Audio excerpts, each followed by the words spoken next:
Mel Harris, Garbage Man Piper, coming to you from an undisclosed location. Um, so, gonna pop out a quick VR for Eddie Gray, the pipe Nook. I just saw his 5,000 or 5,200 sub. What an amazing milestone, Eddie. That is crazy. So, too cool. So, I thought I would get on here. You're my favorite location to buy what I call naked pipes. Love them. Matter of fact, just bought four today. When I saw the 673s come up, I grabbed four just because I know four people that would love to have one and wanted to have one for myself as well. So I am stoked about getting those. I know it's crazy. I love them number three, the 7LE3s.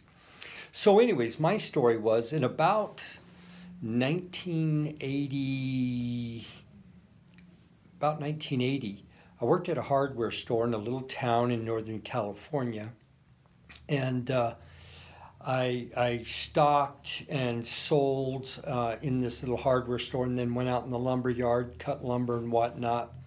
But one of the guys that mainly worked in the store, ran the counter, smoked a pipe, and I just wished I could follow him around all day. What an amazing smell. And finally I just said, "Hey guy, listen, is there a way I can try that tobacco you smoke?" I didn't have a pipe. I didn't even know where you go buy a pipe.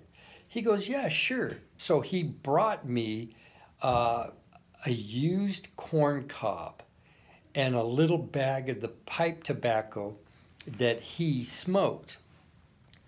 And I was excited. I took it home and I lit it up and choked and coughed and was totally confused because it didn't taste anything like it smelled. And that basically I was done. I was not, I didn't want to have the smoke, I wanted the smell. So that was, like I said, about 1980. Well, come 2018, the latter part of April, a gentleman that I work with here kind of started collecting some pipes and dabbling back in with tobacco. He did some pipe smoking in the 70s, and he and I have worked together for over 20 years. And he was talking to me about pipes, and I said, "Well, I tried it once, but it was a bad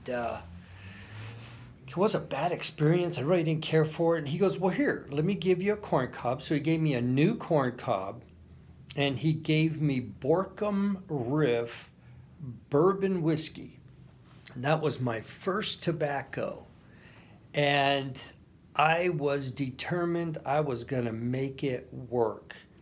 For probably 3 weeks or so, I scorched the heck out of my tongue. I mean, I thought I was having blisters on it. I just scorched it deluxe, and I thought, man, people have got to make this work. What am I doing wrong?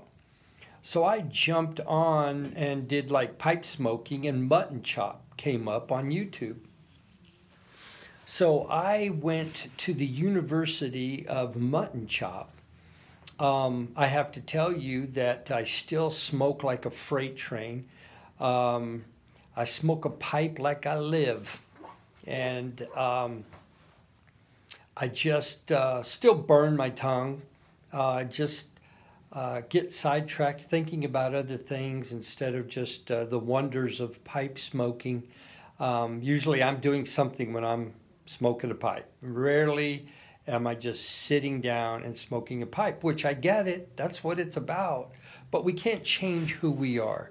So we have a tendency to make pipe smoking a personal thing. And for me, it's enjoyable to smoke a pipe while I'm doing other things. So there you have it. Um, and I started presenting in the YTPC July 31st. Will be my 1 year of 2018. And I will tell you this, presenting on the YTPC is more fun than we should be allowed to have. Eddie, listen, I appreciate what you do for the YTPC. You've got a great outlet.